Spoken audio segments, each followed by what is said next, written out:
Friends, welcome to Shikha's cooking. இன்றைக்கி நம்ம பார்க்க போகிற ரெசிபி கோதுமை பிஸ்கட். இது நம்ம வீட்டிலையே குழந்தைங்களுக்கு ஹெல்த்தியாக செஞ்சு கொடுத்துடலாம். இந்த பிஸ்கட்டை நான் அவன் யூஸ் பண்ணியும் கடாய் யூஸ் பண்ணியும் செஞ்சு காமிச்சிருக்கிறேன். இந்த பிஸ்கட்டை ஈவினிங் டைத்தில் காஃபி கூடயோ இல்லை டீ கூடயோ சேர்ந்து சாப்பிட்டா ரொம்பவும் சூப்பராக இருக்கும்.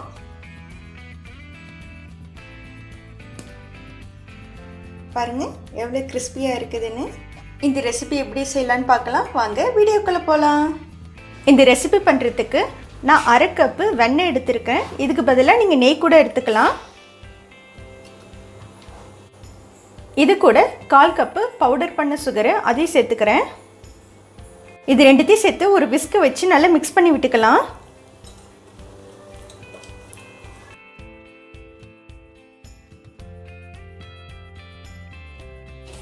பாருங்கள், இந்த மாதிரி நல்லா மிக்ஸ் பண்ணி விட்டுக்கலாம். அன்சால்டட் பட்டரை யூஸ் பண்ணிக்கிங்க. இப்போ இது கூட ஒரு ஜல்லி மேலே வச்சுட்டு 1 கப்பு கோதுமை மாவு, 1/2 teaspoon baking powder, 1/4 teaspoon baking soda, ஒரு சிட்டிகை உப்பு இதெல்லாம் சேர்த்து நல்லா ஜலிச்சு சேர்த்துக்கலாம்.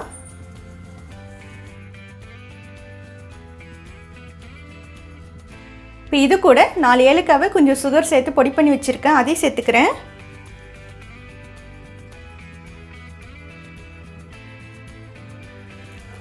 இந்த மாதிரி நல்லா மிக்ஸ் பண்ணி விட்டுக்கலாம்.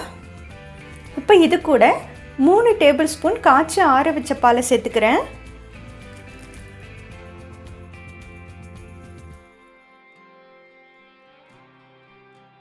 சப்பாத்தி மாவு பிசைகிற பதத்தை விட இந்த மாதிரி கொஞ்சம் கெட்டியாக பிசைஞ்சுக்கணும். ரொம்ப அழுத்திலாம் பிசைய வேண்டாம், இந்த மாதிரி கொஞ்சம் மைல்டாக பிசைஞ்சுக்கோங்க. ஃப்ரெண்ட்ஸ், பிஸ்கட்டுக்கு பதம் ரொம்ப முக்கியம். நான் சொன்ன அளவுகளை நீங்கள் கரெக்டாக சேர்த்திங்கன்னா மாவு இந்த பதத்துக்கு கரெக்டாக இருக்கும். பாருங்கள்,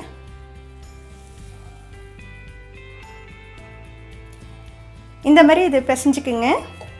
இப்போ இந்த மாவில் கொஞ்சமாக எடுத்துட்டு இது மாதிரி கையில் வச்சு நல்லா உருட்டிக்கலாம். உருட்டிட்டு இது மேலே வச்சு ஒரு ப்ரெஸ் பண்ணிக்கலாம். லைட்டாக இது மாதிரி டேப் பண்ணி விட்டுக்குங்க. இப்போ ஒரு குட்டியாக ஒரு பாக்ஸ் எடுத்துகிட்டு இது ஷேப்காக நான் கட் பண்ணி எடுத்துக்கிறேன்.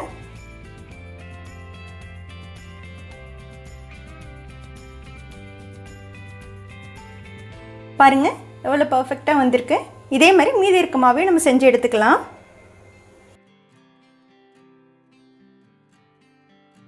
மாவு இந்த மாதிரி ரெடி பண்ணி எடுத்தாச்சு. இப்போ இதை நான் அவனில் 175 டிகிரி செல்சியஸில் 5 நிமிஷம் ப்ரீஹீட் பண்ணிவிட்டு 15லேருந்து 20 நிமிஷம் வரைக்கும் பேக் பண்ணி எடுத்துக்கலாம். சப்போஸ் உங்கள்கிட்ட அவன் இல்லைன்னா கடாயில் எப்படி பேக் பண்ணுறதுன்னு காமிக்கிறேன். ஒரு இட்லி தட்டு எடுத்துகிட்டு அதில் கொஞ்சமாக நெய் தடவிக்கலாம்.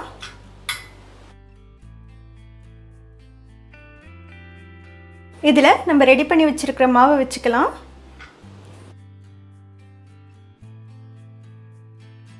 இதை கடாயில் பேக் பண்ணி எடுத்துக்கலாம். பிஸ்கட்டு கடாயில் பேக் பண்ணுறதுக்கு ஒரு அடிகனமான பாத்திரம் எடுத்துருக்கிறேன். அதில் கொஞ்சம் உப்பு உள்ளே கொட்டியிருக்கிறேன். இதில் ஒரு ஸ்டாண்டை வச்சுட்டு இதை மூடி வச்சு மீடியம் ஃப்ளேமில் 10 நிமிஷம் ப்ரீஹீட் பண்ணிக்கலாம். 10 நிமிஷம் ப்ரீஹீட் ஆனதும் நம்ம செஞ்சு வச்சுருக்கிற இந்த பிஸ்கட் மாவை உள்ளே வச்சுக்கலாம். இப்போ இதை மூடி வச்சு 15லேருந்து 20 நிமிஷம் மீடியம் ஃப்ளேமில் பேக் பண்ணி எடுத்துக்கலாம். 20 நிமிஷம் ஆகிடுச்சு. ஓப்பன் பண்ணி பார்த்துக்கிறேன். பிஸ்கட் நல்லா வெந்திருக்குது, வாசனையும் நல்லா வருது. இப்போ ஸ்டவ்வை ஆஃப் பண்ணிவிட்டு இது வெளில எடுத்து வச்சு ஆற வச்சுக்கலாம். அவனில் பேக் பண்ண பிஸ்கட்டும் ரெடி ஆகிடுச்சு. பாருங்கள் கலர் எவ்வளோ சூப்பராக இருக்குன்னு.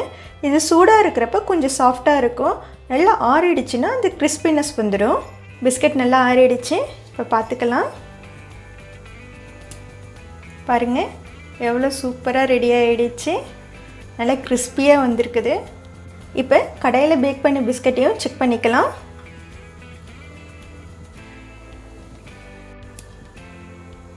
பாருங்கள் இதுவும் எவ்வளோ சூப்பராக வந்திருக்குதுன்னு. அவனில் பேக் பண்ண பிஸ்கட்டும் கடாயில் பேக் பண்ண பிஸ்கட்டும் கிறிஸ்பினஸ் சேமாக தான் இருக்குது. எந்த ஒரு டிஃப்ரெண்ட்டுமே இல்லை. இதே மாதிரி வீட்டிலேயே ஹெல்த்தியாக குழந்தைங்களுக்கு பிஸ்கட் ரெடி பண்ணி கொடுங்க. பிஸ்கெட்டை இந்த மாதிரி ஏர்டைட்டான கண்டெய்னரில் எடுத்து வச்சுட்டிங்கன்னா 3 மாதம் வரைக்கும் கெட்டு போகாது. குழந்தைங்களுக்கு ஹெல்த்தியாக வீட்டிலேயே நீங்கள் செஞ்சு கொடுக்கலாம். கண்டிப்பாக இந்த ரெசிபியை ட்ரை பண்ணி பார்த்துட்டு எனக்கு கமெண்ட்ஸில் சொல்லுங்கள். இந்த வீடியோ உங்களுக்கு பிடிச்சிருந்ததுன்னா ஷிகாஸ் குக்கிங்கை லைக் பண்ணுங்கள், ஷேர் பண்ணுங்கள், சப்ஸ்கிரைப் பண்ணுங்கள், கூடவே பெல் ஐக்கனை கிளிக் பண்ணிக்கோங்க. Eat healthy and stay healthy. Thank you.